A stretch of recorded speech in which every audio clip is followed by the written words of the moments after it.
Hi hello నమస్తే welcome back to iDream media. ఈరోజు మనతో ఉన్నారు amphi certified mutual fund distributor అయిన బొనిగల సలోమన్ గారు.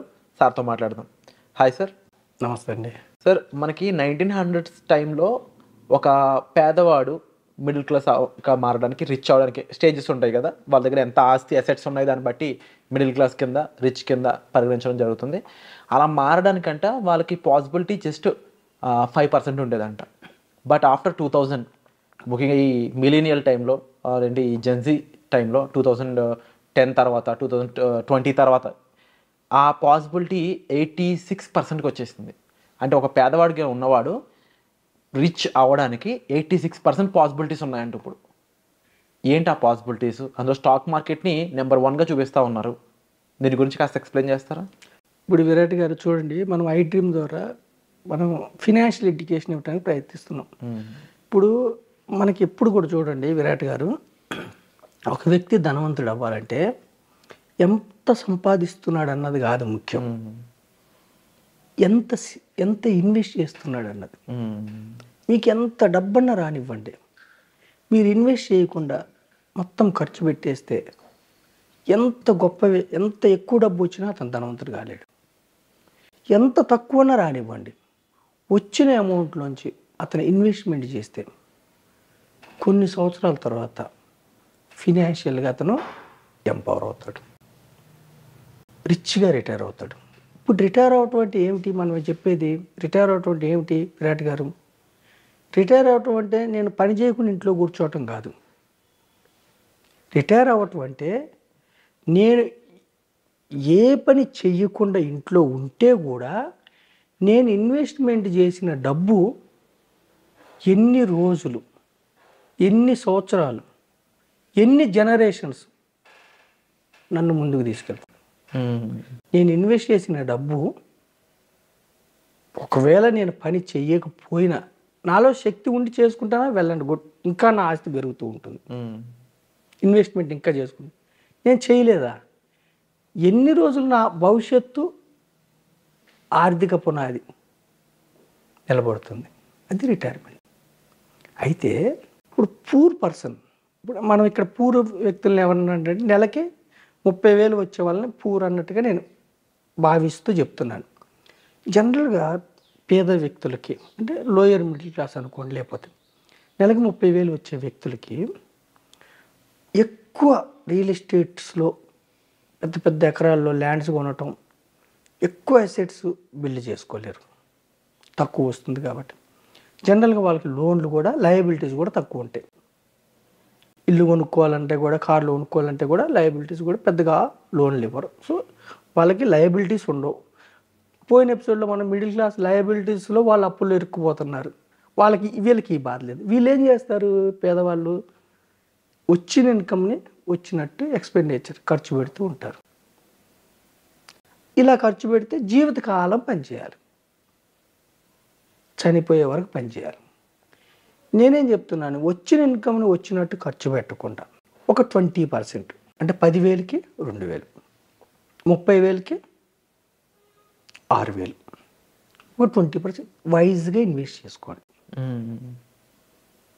వైజ్గా ఇన్వెస్ట్ చేస్తే ఏమైందంటే, ఒక్కసారి మన చేతిలోకి వచ్చిన మనీ, విరాట్ గారు ఎప్పుడు కూడా మన చేతిలోకి వచ్చిన మనీ మీకు దాసోహం అవ్వాలి. మనీ కోసం మీరు పని చేయకూడదు, జీవితకాలం డబ్బు కోసం మీరు పని చేయకూడదు. మీ చేతిలోకి మనీ రానంత వరకే దానికోసం పని చేయాలి. వచ్చిన తర్వాత మనీ మీకు ఎంప్లాయ్ కావాలి.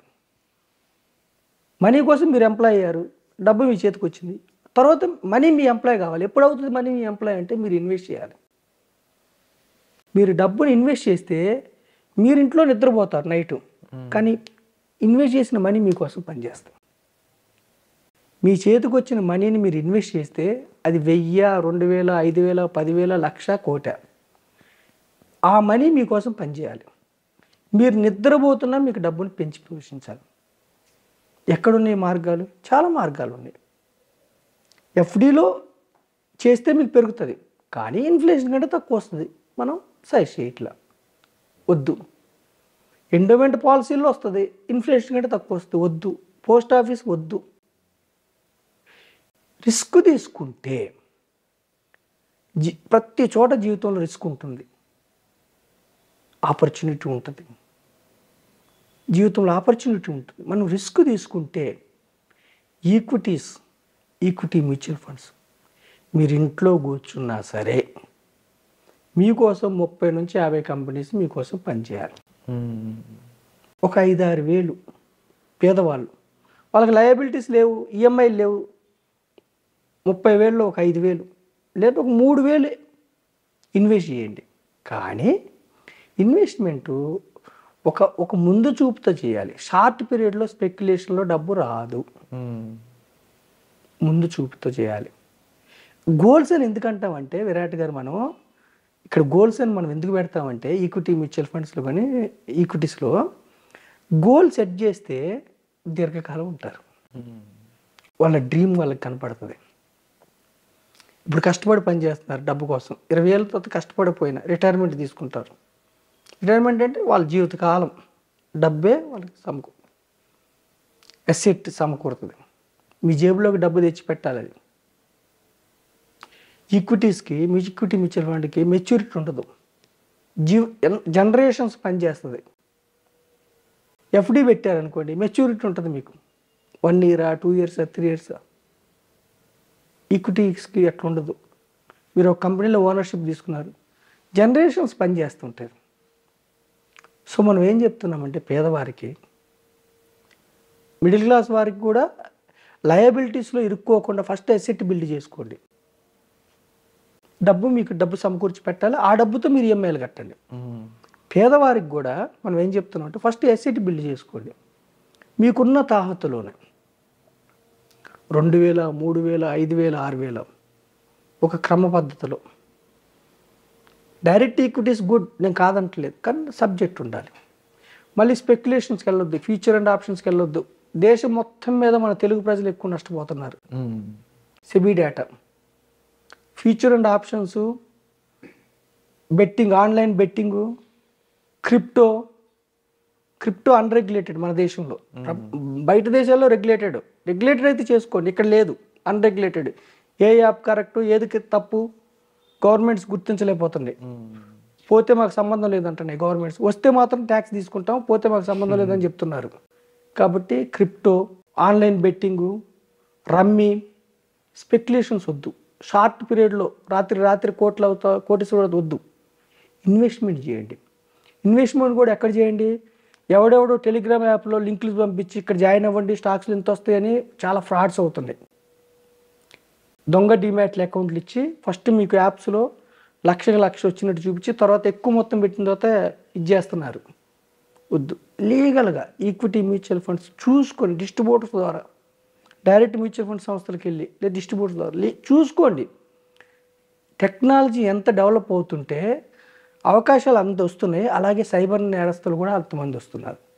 కాబట్టి చూసుకొని ఈక్విటీ మ్యూచువల్ ఫండ్స్ ద్వారా నేను ఏమంటున్నానంటే పేదవారిని ఒక 10 ఏళ్ళు, 15 ఏళ్ళు, 20 ఏళ్ళు, 25 ఏళ్ళు, 30 ఏళ్ళు మీ యొక్క టైం పీరియడ్ని బట్టి అసెట్ని బిల్డ్ చేసుకోండి. ఆ అసెట్ మీకు ఎలా ఉండాలంటే జీవితకాలం మీకు మనీ సమకూరుస్తూ ఉండాలి. మనం చెప్పేది ఎన్నో రకాల అసెట్స్ ఉన్నాయి. రియల్ ఎస్టేట్ ఉంది, గోల్డ్ ఉంది, ఎన్నో రకాల అసెట్స్ ఉన్నాయి. అయితే మనం ఏం చెప్పేది అంటే రియల్ ఎస్టేట్ పేదవారు కష్టం, లిక్విడిటీ. ఇప్పుడు అసెట్ ఎప్పుడు కూడా ఎలా ఉండాలంటే మీరు బాగలేని ఇబ్బందులు ఉన్న రోజుల్లో మీరు సెల్ పెడితే వెంటనే మీకు లిక్విడిటీ అవ్వాలి. లిక్విడిటీ కాకపోతే ఎన్ని ఎకరాలు ఉంటే లాభం ఏమిటి, ఎంత ఉంటే లాభం ఏమిటి? మళ్ళీ ఉంది రేటు, ఆ రేటు కంటే తక్కువ అడిగితే లాభం ఏమిటి? కొంచెం అటు ఇటుకైతే ఓకే. అందుకని ఈక్విటీస్ అనుకోండి, ట్రాన్స్పరెంట్గా ఏ రేటు ఉందో ఆ రేటు మీకు సేల్ అవుతుంది. ఈక్విటీ మ్యూచువల్ ఫండ్స్ మనం అందుకే పేదవారికి ఏం చెప్తున్నామంటే విరాట్ గారు, మన యొక్క ఈ ఐడ్రీమ్ ద్వారా ఫినాన్షియల్ నాలెడ్జ్, ఆర్థిక జ్ఞానం పెంచుకొని ఎంతోమంది డాక్టర్లు, పెద్ద పెద్ద చదువులు చదివి సైంటిస్టులు కూడా ఇంకా అప్పుల్లో ఉన్నారంటే ఆర్థిక జ్ఞానం లేకపోవడం వల్ల. ఎంత సంపాదిస్తున్నారన్నది కాదు, మీకు వచ్చిన దాంట్లో ఎంత ఇన్వెస్ట్ చేస్తున్నారు భవిష్యత్తు అవసరాలకి. అసెట్ ఎలా బిల్డ్ చేసుకుంటున్నారు? అసెట్ అంటే ఏంటి? మన జేబులోకి రూపాయి వచ్చేది అసెట్. లయబిలిటీ అంటే ఏంటి? మన జేబులోంచి డబ్బు పోవటం లయబిలిటీ. ఖర్చులకు పోతే ఏం పర్లేదు, ఫుడ్, షెల్టర్ వీటికి లేదు కదా. ఈఎంఐల కోసం, బ్యాంకుల కోసం పనిచేయటం, క్రెడిట్ కార్డుల కోసం పనిచేయటం, ఎవరికో ఏది ఇవ్వటానికి పనిచేయటం కాదు. డబ్బును ఒక్కసారి డబ్బు చేతిలోకి వచ్చిందంటే మీకు వచ్చిన 10 రూపాయలు 2 రూపాయలు మీకోసం పనిచేయాలండి. డబ్బులో ఆ మహాత్యం ఉంది. డబ్బులో మీరు నిద్రపోతున్నా మీరు ఇన్వెస్ట్ చేస్తే మీకోసం పనిచేస్తుంది. పర్పెచువల్ మీకోసం పనిచేస్తుంది. కాబట్టి పేదవారిని మనం ఏం చేస్తున్నాం అంటే వైజ్గా ఇన్వెస్ట్ చేయండి. డైవర్సిఫైడ్ ఈక్విటీ మ్యూచువల్ ఫండ్లో 30 నుంచి 50 కంపెనీల ఓనర్షిప్ పొందండి. ఐ డ్రీమ్ ద్వారా మీరు భవిష్యత్తు అవసరాల కోసం జీవితకాలం మీరు హ్యాపీగా ఉండండి. తక్కువ వచ్చే దగ్గర ఇన్వెస్ట్ సేవింగ్స్ చేసుకోవద్దు. బ్యాంక్స్, ఎఫ్డీలు, పోస్ట్ ఆఫీసులు కొంచెం రిస్క్ ఉంటుంది. ఇక్కడ రిస్క్ని అర్థం చేసుకొని దీర్ఘకాలం ఉంటే రిస్క్ తగ్గిపోద్ది. భారతదేశం 5th largest economy in the world. 3 ఏళ్లలో 3rd లార్జెస్ట్. 10-15 ఏళ్ళలో ఇండియా ప్రపంచంలో నెంబర్ 1 అవ్వబోతుంది. ఈ యొక్క ఆర్థిక వృద్ధిలో మీరు పార్టిసిపేట్ కావండి. 100%. ఎర్న్ చేసుకోండి, సంపాదించుకోండి. మీరు చెప్పిన విధంగా ఈక్విటీ మ్యూచువల్ ఫండ్స్ అనేవి ఎంత బెస్ట్ రిజల్ట్స్ ఇస్తున్నాయి హిస్టారికల్గా చూసుకున్నా కూడా చాలామందికి అర్థమవుతూ ఉంటుంది. అండ్ జనరల్గా 12% అని చెప్తూ ఉంటారు. దానికన్నా బెటర్ రిజల్ట్స్ ఇచ్చిన ఎన్నో ఫండ్స్ ఉన్నాయి. అండ్ అలాంటి ఫండ్స్ సజెస్ట్ చేయగలిగే ఒక రైట్ ప్రొఫెషనల్ మీరు మీట్ అవ్వడం కూడా చాలా ఇంపార్టెంట్ అండి. సో మన సొలొమోన్ గారు అలాంటి ఒక ప్రొఫెషనల్. సో దానికి సంబంధించి ఆ ఫండ్స్ ఎలా ఉంటాయి, మీకు మీ గోల్స్కి అవి రీచ్ అవ్వడానికి ఎటువంటి ఫండ్స్ మీకు బాగా వర్క్ చేస్తాయి, and even tax ever funds సంబంధించిన విషయాలు కానీ మీరు రన్ చేసే క్యాపబిలిటీ బట్టి మీకు ఫండ్ అనేది ఒక్కొక్కరికి ఒక్కొక్క విధంగా ఉంటుంది. సో అలాంటి రైట్ ఏఎంసీకి సంబంధించి మీ ఇన్ఫర్మేషన్ కావాలనుకున్నప్పుడు మీరు సొలొమోన్ గారితో కలిసి మాట్లాడాలనుకున్నట్లయితే డిస్ప్లే అవుతున్న నెంబర్స్ కాల్ చేసి మీరు సార్తో మాట్లాడవచ్చు. అండ్ ఒక రైట్ ఇన్ఫర్మేషన్ జనంలోకి తీసుకెళ్లాలనే ఒక సంకల్పంతో మీరు ముందుకెళ్తున్నారు సార్. అండ్ ముఖ్యంగా తెలుగు వాళ్ళు, మిడిల్ క్లాస్ పేదవాళ్ళు ఎవరైతే ఉన్నారో వాళ్ళకి రైట్ ఫైనాన్షియల్ ఎడ్యుకేషన్ ప్రొవైడ్ చేయాలని మీ సంకల్పం చాలా గొప్పది. And we wish you all the best and wishing you very happy new year sir. Thank you so much for the great information. Thank you అండి విరాట్ గారు.